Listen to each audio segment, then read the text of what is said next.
Ok, otro de los aspectos a tomar en cuenta a la hora de elaborar lo que llaman los programas es lo que son los identificadores. Los identificadores no son más que las etiquetas que recibe una variable como tal. Esas etiquetas tienen que seguir alguna regla, alguna metodología, porque no puede ser asignadas de forma deliberada. Entonces aquí le muestro algunas reglas que se deben seguir a la hora de crear identificadores, ¿verdad? La primera de ellas deben comenzar con una letra, seguido con una letra o un número. Les quiero recalcar que no pueden comenzar con un número. Necesariamente una etiqueta o un identificador tiene que ir comenzada con una letra. Pueden seguir seguidos, pueden contener letras o números dentro de ellas, más no pueden empezar con un número. No pueden contener espacios en blanco, ¿verdad? No pueden contener caracteres especiales, ¿verdad? Y esta la penúltima, si es a título personal.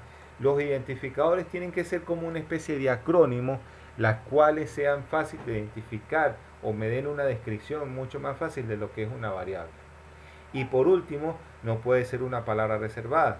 Es decir, las palabras reservadas son, y el concepto de palabra reservada es fundamental el, en cualquier lenguaje de programación. Las palabras reservadas son funciones que ejecutan alguna actividad específica. Por ejemplo, en Python, la palabra reservada if no puede ser un identificador. Este, la palabra import no puede ser un identificador porque import es para importar. En Pascal la palabra reservada begin no puede ser utilizada como un identificador. Entonces tengo que tener en cuenta cuáles son las palabras reservadas propias del lenguaje de programación, porque esas palabras reservadas no pueden fungir como un identificador. Y con respecto a que me dé la descripción de la variable, por ejemplo, si yo estoy recogiendo en un dato estructurado las edades de un grupo de personas, el identificador del dato estructurado debería decir algo así como edad. No le voy a poner estado civil, no le voy a poner una A, sino tengo que ponerle un acrónimo que me indique o que me dé cuenta de forma rápida cuál es el tipo de datos que yo estoy capturando. Eso con respecto a los identificadores. Acá les coloco a ustedes una tabla con un conjunto de identificadores y ustedes me van a decir si son válidos o no. Les pregunto, ¿lo voy a llenar acá? ¿Lo voy a llenar acá? No, lo voy a discutir con ustedes acá, pero ustedes tienen que llenarlo en su material de apoyo. Entonces les pregunto, ¿el primero es válido? El primer identificador se llama nombre. ¿Es válido sí o no? Sí, El primero es válido, en efecto. El segundo es válido. no, No es válido porque está comenzando con un carácter especial y tiene un carácter especial. El tercero es válido, tampoco porque tiene espacio, contiene espacios en blancos, en efecto. El cuarto es válido, tiene carácter especial, tampoco es tiene un válido. operador. El quinto es válido,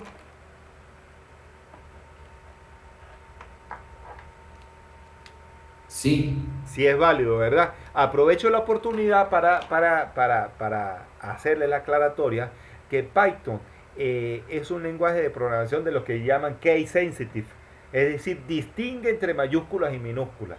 Entonces, este señor, bueno, no es el mismo, este señor, si estuviese escrito con minúsculas completamente, fuese totalmente distinto al que yo tengo enmarcado acá. Entonces tenemos que tener cuidado con el uso de las mayúsculas y minúsculas porque Python sí distingue las mayúsculas de las minúsculas. Entonces, el 6 es válido, sí. seguro, comienza con Ah, no, número, perdón, empieza con número. número, Perdón. entonces no es válido. Y el 7 no es válido porque aunque yo no lo he dicho, la palabra return es una palabra reservada en el lenguaje de programación.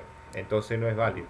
Entonces les repito, jóvenes, ya hice el comentario acá, pero ustedes tienen que llenar ese cuadro porque ese cuadro lo tienen ustedes en su material de apoyo.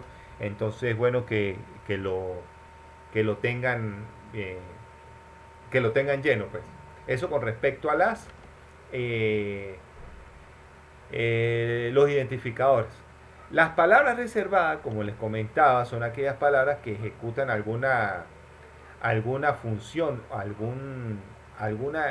alguna sentencia como tal dentro del lenguaje de programación. Aquí les pongo algunas de las palabras reservadas que contiene Python, pero existen muchas más, ¿verdad? Entonces, aquí les muestro algunas de las, incluso algunas de las que nosotros pudiésemos estar utilizando en este curso de programación. Por último, les presento yo lo que son las librerías y los métodos. Las librerías es una compilación de códigos previamente elaborados, ¿verdad?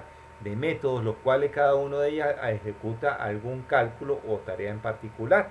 Estas librerías, por lo general, las importamos nosotros desde la página oficial de Python, porque son tantas, como le hacía mención, que no nos daría chance. No, sería un uso significativo de un recurso que no lo vamos a utilizar en su totalidad. Entonces, en el transcurso del curso, yo les comentaría a ustedes cuáles son las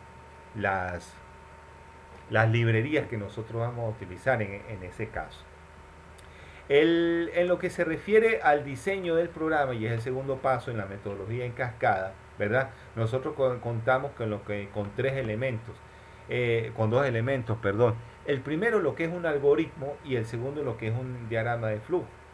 Un algoritmo se puede describir como un conjunto de pasos que están formados, se encuentran de forma ordenada y conducen a la solución de un problema en particular.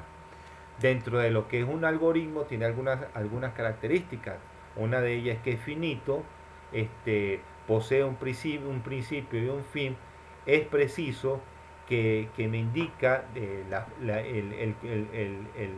el orden de los pasos que se deben ejecutar, definido en el sentido de que si yo ejecuto el algoritmo varias veces siempre voy a llegar al mismo resultado, y eficiente implica que resuelve o da solución al planteamiento en el menor número de pasos posibles, ¿verdad?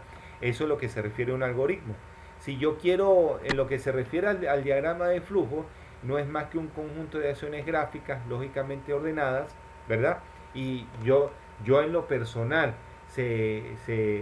lo definiría como es como una traducción a lo que es un algoritmo, pero ahora en simbología, donde cada simbología me va a indicar algún tipo de funcionalidad en particular.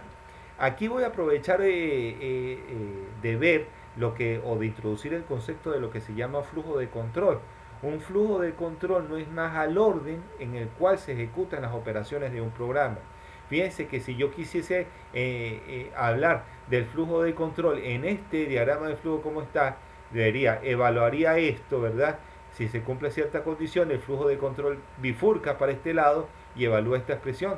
Si el flujo de control, si la expresión es falsa, el flujo de control sigue en este sentido hacia abajo. Entonces, el flujo de control, y es un término que nosotros debemos tener claro o saber a qué se refiere, es el orden en el cual se ejecutan algunas acciones o sentencias dentro de un programa. Entonces, continuando acá con la simbología, lo que es un diagrama de flujo, aquí enmarco algunas, ¿verdad? Como la de inicio-fin, la de entrada o lectura de datos, salida o impresión de resultados, proceso enmarcado como un rectángulo, la decisión condicional, especie de rombo.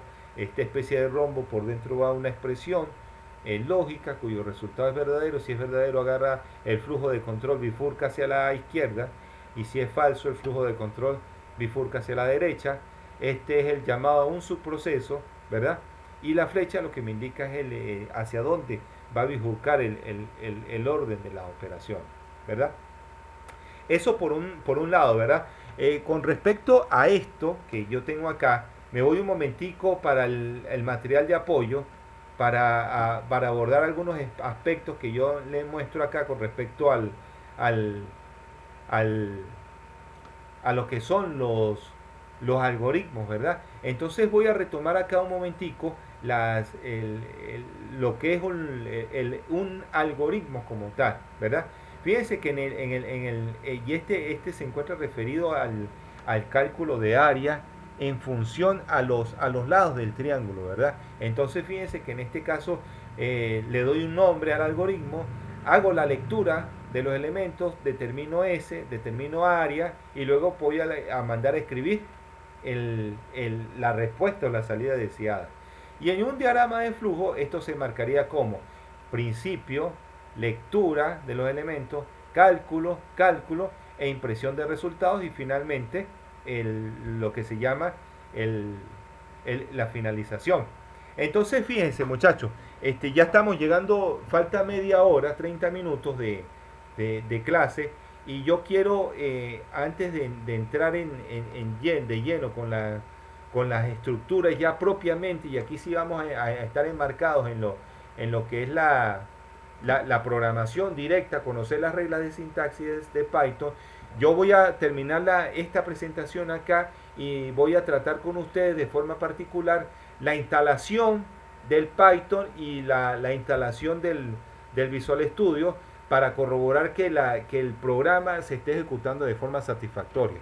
Entonces corto por acá, dejo esta presentación hasta acá y nos vemos en el próximo tutorial.